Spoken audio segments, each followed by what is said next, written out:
D'accord, j'ai rangé la farine. Donc là, j'enlève bien toute la farine qu'il y a. Vous voyez, il reste toujours un fond de farine. Parce que la farine, c'est ce qui va faire que mes croissants ils risquent de ne pas être brillants ou alors qu'ils vont glisser entre mes mains. Là, vous voyez, je peux rectifier légèrement si par exemple, je n'ai pas la même mesure partout. Vous voyez, là, j'ai rien coupé encore. Hein. J'ai rien coupé. Hein. Alors, on a dit, on va essayer de faire environ 6 croissants, 6 pains au chocolat avec ça. Normalement, on peut en faire 8. Normalement, on peut en faire 8. Donc, j'ai ma règle, j'ai la mesure.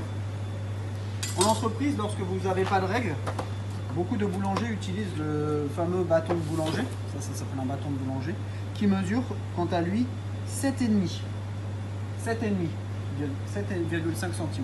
Ça, il y en a qui s'en servent pour détailler les croissants ou pour détailler les pains au chocolat, comme s'ils n'ont pas besoin de règle avec ça.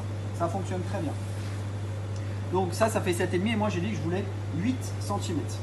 Vous voyez, je vais déjà enlever vraiment la farine, parce qu'il y a encore de la farine, j'enlève vraiment toute la farine. Il y a du plastique là,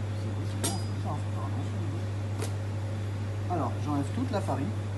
Et là je vais parer, regardez, quelques millimètres, hein, parce que souvent vous avez tendance à trop parer. Et ça surtout je ne jette pas, parce que ça va aller dans le bâton d'après. Je peux également parer légèrement, quelques millimètres aussi, hein, quelques millimètres. Hein. Parce que souvent vous me coupez 1 cm. Hein. Si c'est plus que quelques millimètres, vous ne coupez pas. Sinon j'aurais trop de pertes et je ne pourrais rien faire. Le jour de l'examen, on vous demande de ne pas avoir de pertes du tout. Donc là je le fais parce qu'après j'ai un autre bâton. Si je n'avais pas un autre bâton, je ne le ferais pas. J'ai coupé. Pour les croissants, je veux des rectangles de 8 cm. 8 cm. J'ai besoin de 6 croissants. Un rectangle égale 2 croissants. Donc là, vous voyez, je me mets bien ici droit. Je vais parer ça bien droit. Voilà, comme ça, je commence bien. Je suis droit. Et là, 8 cm. Je fais un beau rectangle de 8 cm. Un rectangle de 8 cm. Là-dedans, c'est 2 croissants. 8 cm toujours. Donc, je prends une mesure en haut, une mesure en bas. Et je coupe. 2 croissants encore. 8 cm toujours, en haut, 8 cm en bas. Vous voyez, si j'avais pas ma règle, je peux simplement faire ça, plus 0,5 mm. C'est pareil. Ou faire la taille de ça fonctionne. Hein. Je vous dis, il y en a qui en entreprise qui vont trouver avec la taille de ça. Là, je vais regarder, parce que les pains au chocolat, c'est 8,5. C'est un petit peu plus large. Donc, je vais regarder, 8,5, j'en veux 3 aussi. 8,5 ici. 8,5 ici. Vous voyez que ma pâte elle est bien froide parce que comme ça je suis sûr qu'elle ne devrait pas se rétracter. Donc ça c'est les pains au chocolat, ils sont légèrement plus larges. Il y en a qui ne se prennent pas la tête, qui font les pains au chocolat de la même taille que les croissants. Ça fonctionne. 8,5 en haut. 8,5 en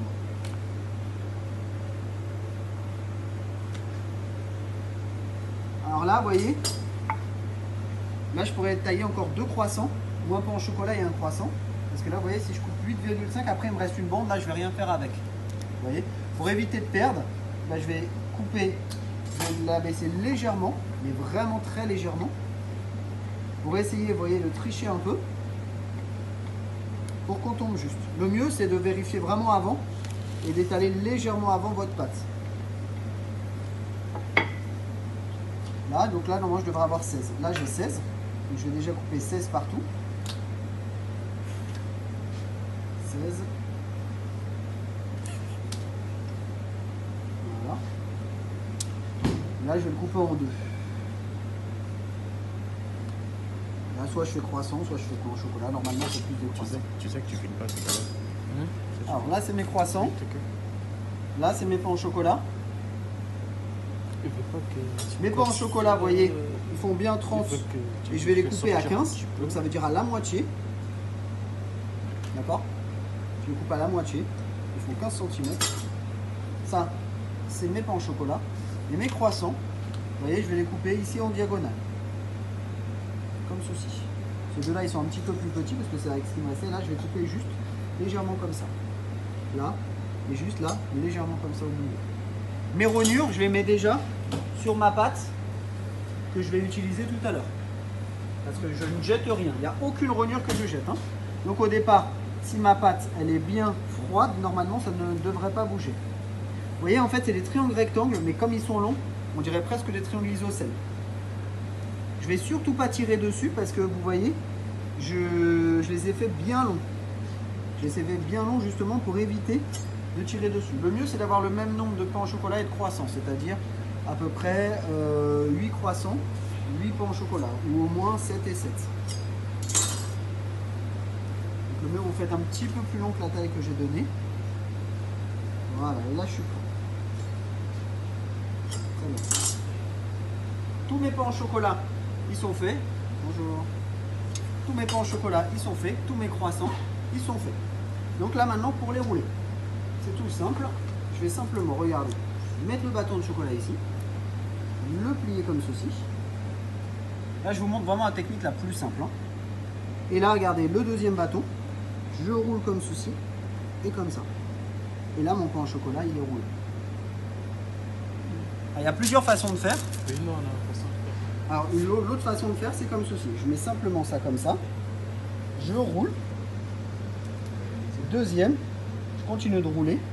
Et là, c'est terminé. Le problème avec cette méthode, alors ça marche très très bien cette méthode, hein, il y a beaucoup de choses, c'est que des fois, il peut se dérouler. Il peut se dérouler. Comme ça, nous, après, ça